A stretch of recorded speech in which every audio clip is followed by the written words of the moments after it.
আপনার গতকালকে ব্রেকআপ হয়েছে রাইট? আপনি চাইলে ওকে ফোন করে দেখতে পারেন, ওকে ফোন ধরবে না, ফোন কেটে দিচ্ছে। এই তো আমি আপনাকে আরেকটা জিনিস দেখাতে পারি, সেদিন আমাদের যে ডিলটা হয়েছিল, আপনি চাইলে এটা একটু দেখতে পারেন। আমার লাইফের সব থেকে আদরের মানুষটা হচ্ছে আমার ভাবিজি। রায়ের কসম, আমি আপনাকে বলতে পারবো না। এখন তো বিশ্বাস হচ্ছে। আপনি কি শিওর সঞ্জয় কাজটা করছে? ভুল বুঝাবুঝি হচ্ছে না তো রাইট? আমি আপনাকে ছবিও দেখিয়েছি, আপনি দুইটা প্রমাণই পেয়েছেন। আমার মনে হয় না এরপরে আর মেক শিওর করার কোনো কিছু প্রয়োজন আছে। আপনি সেদিন যেন কি বলছিলেন? আমি বলেছিলাম আমি আপনাকে পছন্দ করি। না, তারপরে কি বললেন? আমি বলেছিলাম আমি আপনাকে বিয়ে করতে চাই। আপনি পরশুদিন আপনার ফ্যামিলি নিয়ে আমার পাশে আসেন। Are you sure? 100% শিওর।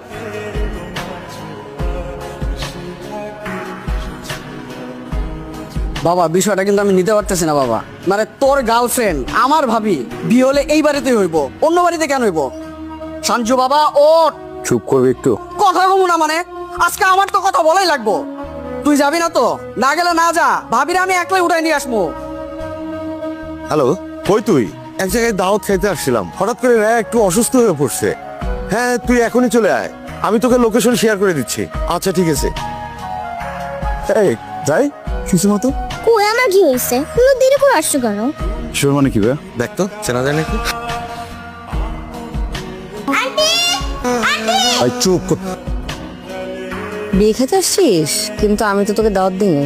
রাফিন দাওয়াত দিছে, কিন্তু ও তো তোকে দাওয়াত দেওয়ার কথা না। পেমেন্টটা তো পুরোটা পাইছিলি নাকি? কিসের পেমেন্ট বুঝতেছিস না? অ্যাডভান্সই পেয়ে যাওয়ার কথা রাইট? কি বাকি ছিল? আচ্ছা যাই হোক, তোর সাথে একটা কথা ছিল। ঠিক কাজ করছে। এই থাপ্পড়ও ডিজার্ভ করে।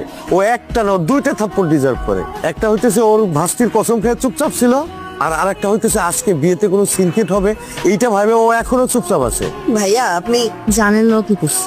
ও 1 লাখ টাকার বিনিময়ে নিজের ভালোবাসা, নিজের সম্পর্ক বিক্রি করে দিচ্ছে। তুমি জানো না, সবকিছু আমি ঠিকই জানি। এই কথা বল। প্লিজ কথা বলো না।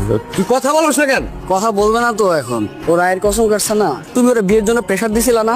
ও গেছিল ভাইয়ার কাছে, কিন্তু ভাইয়া ওকে সাপোর্ট করে নাই। মাঝখান দিয়ে প্ল্যানটা আমার ছিল। আমি ওকে বলছিলাম যে ওর তো একটা ভালো গুণ আছে, মানুষের রিলেশনশিপ করায় দেয়। তো ওইটার মাধ্যমে যদি কিছু টাকা ইনকাম হয় তাহলে সমস্যাটা কোথায়? ওই টাকা দিয়ে কিছু বিজনেস করতে পারবে। প্ল্যান ভালো মতোই আগাইতেছিল, সবকিছু ঠিকঠাক ছিল, কিন্তু মাঝখান দিয়ে এই লোকটার সাথে পরিচয় হয়েছে। আর দেখো কিছুই বলতেছে না। তোমরা দুজনে আসলে স্টুপিড। দুজনকে ভালোবাসা না, এটা সম্পূর্ণ মিথ্যা বলো তোমরা। না হলে আজকে এই সিচুয়েশন তৈরি হতো না। ও যা বলতেছে এগুলো কি ঠিক? আমি ভাবছি তুই ভালোই থাকবি। আমি কোনদিন স্বপ্নে ভাবিনি যে তুই অন্য লোকে বিয়ের জন্য হ্যাঁ বলে দিবি। আপনি আমাকে মিথ্যা বলছেন কেন? মা এগুলো কি হচ্ছে মা? বাবা আমি তোমাকে সব বুঝাই বলবো, আপনি আমাকে মিথ্যা বলছেন কেন? এখন মানুষজন আছে এটা সিনক্রেট হবে। মিথ্যা তো মিথ্যা না, এগুলো তো ঘটছে, কন্ট্রাক্ট তো হয়েছে, সে তো টাকা নিচ্ছে। ভাতিজির কসম কাটছে বলে নাই, এটা একটা ব্যাপার, আর আরেকজনকে 1 লাখ টাকার বিনিময়ে বেচে দিচ্ছে, দুটো ডিফারেন্ট ব্যাপার। আপনি মিথ্যা বলছেন কেন? বিয়েটা কর মা, আমি বাবা হয়ে হাত জোড় করে চাই মা, বিয়েটা কর। আমি তোর সাথে অনেক খারাপ বিহেভ করছি, কিন্তু এখন না আমার কিছু করার নাই। মাফ করে দিস আমাকে। হ্যাঁ